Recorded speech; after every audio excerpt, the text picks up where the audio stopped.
Shifting our focus to Uganda now, amid growing international concern about the recently concluded Uganda Presidential Election that saw three-decade incumbent Yoweri Museveni become the country's president again.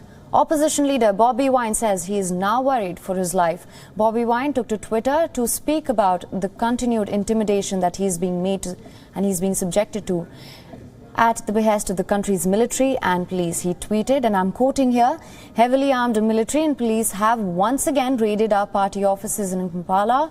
No one allowed to go in or come out." Museveni, after committing the most vile election fraud in history, has resorted to the most despicable forms of intimidation. Now, earlier, Wine had tweeted that the police prevented him and his top officials from visiting his party's headquarters.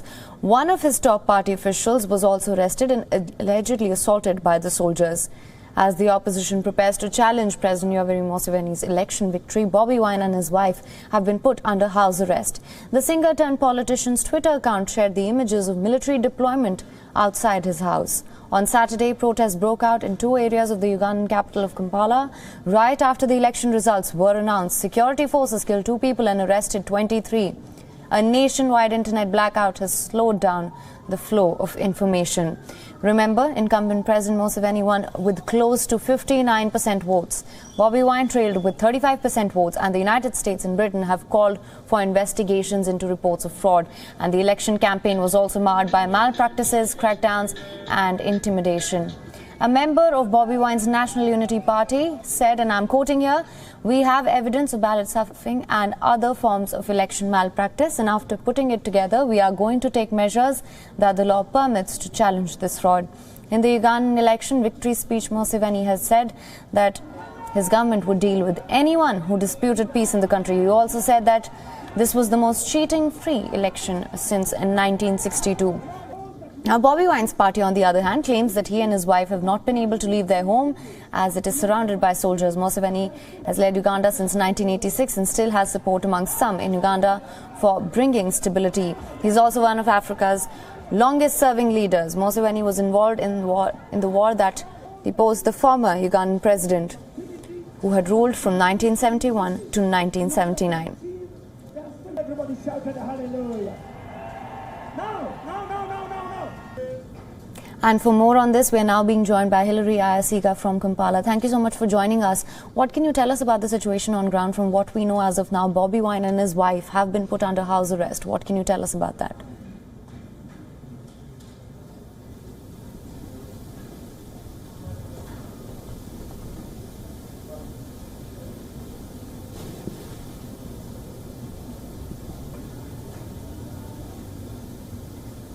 Hilary, can you hear me? What I asked was, what can you tell us about the situation on ground right now?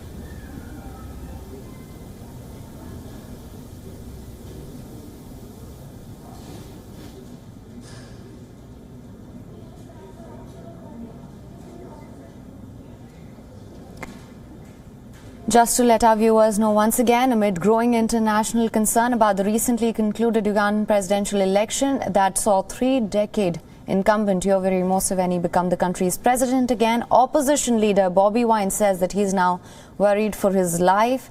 Bobi Wine took to Twitter. He's speaking about the continued intimidation that he's being subjected to.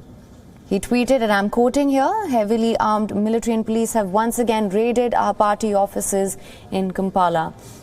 No one was allowed to go in or come out," and Museveni, after committing the most vile election fraud in history, has resorted to the most despicable forms of intimidation.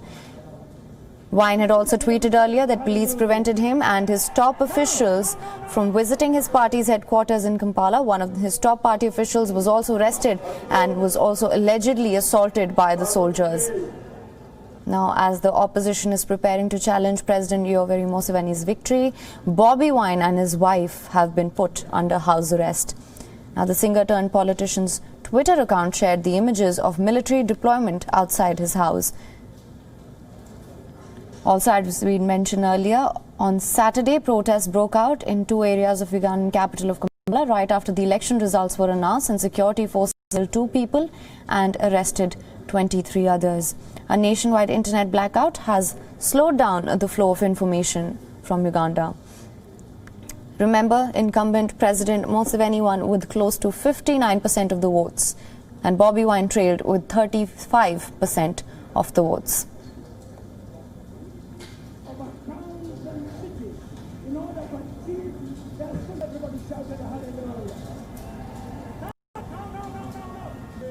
And now the United States and Britain have called for investigations into reports of fraud. The election campaign was also marred by malpractices. And now for more on this, we are being joined by Hilary Ayasega. Hilary, I think we had some problem with the line there. I hope you can hear me now. What I was asking you was, what can you tell us about the situation? And from what we know as of now, Bobi Wine and his wife have been put under house arrest. What can you tell us about that?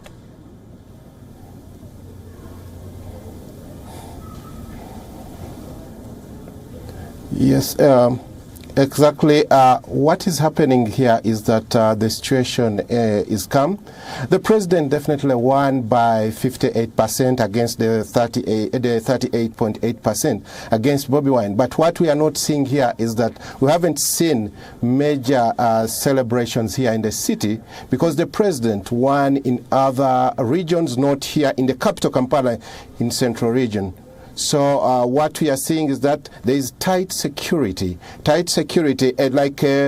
Just 2 hours back, I was attending a police media briefing where they said they had to tighten security in order to stop any eventual protests from coming out. And what we are seeing is that also Bobi Wine, the musician Bobi Wine, the candidate, has also rejected the results which come out. He said they are not on allegations of fraud. He said that is not the true representation of what is on the ground.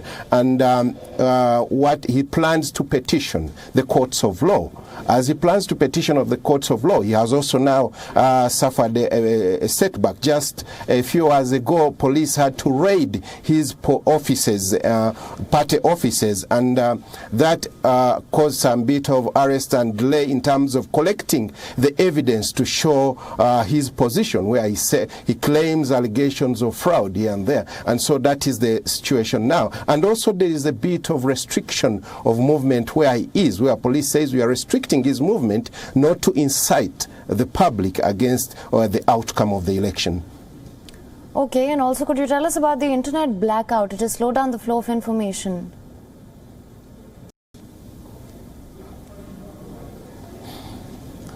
The blackout in terms of the internet shutdown, in fact, they have just partially restored the internet.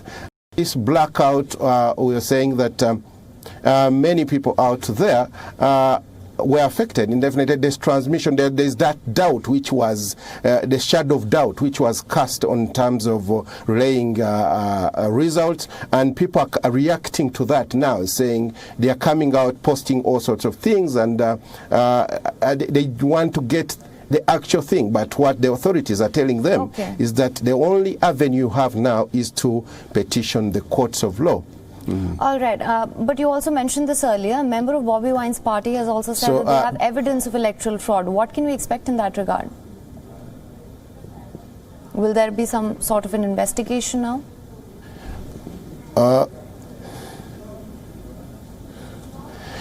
Yeah, the issues of election fraud here, those are supposed to be done by the authorities, and it's supposed to the reaction from the authorities that present your evidence. He who alleges must prove, and so those investigations will come when they have already gathered evidence, brought it to the courts of law, which is the next step, and then that will be the reaction. And we saw the president coming out also earlier on saying it was fair, and saying it was fair, and that is what we are seeing now. He says we shall not tolerate violence. The election was fair, it was free and fair, according to him, and he's planning to move on with that. But we are also seeing the other part of the opposition also saying we shall contest this election, we shall reject the results, we shall go ahead to petition the courts.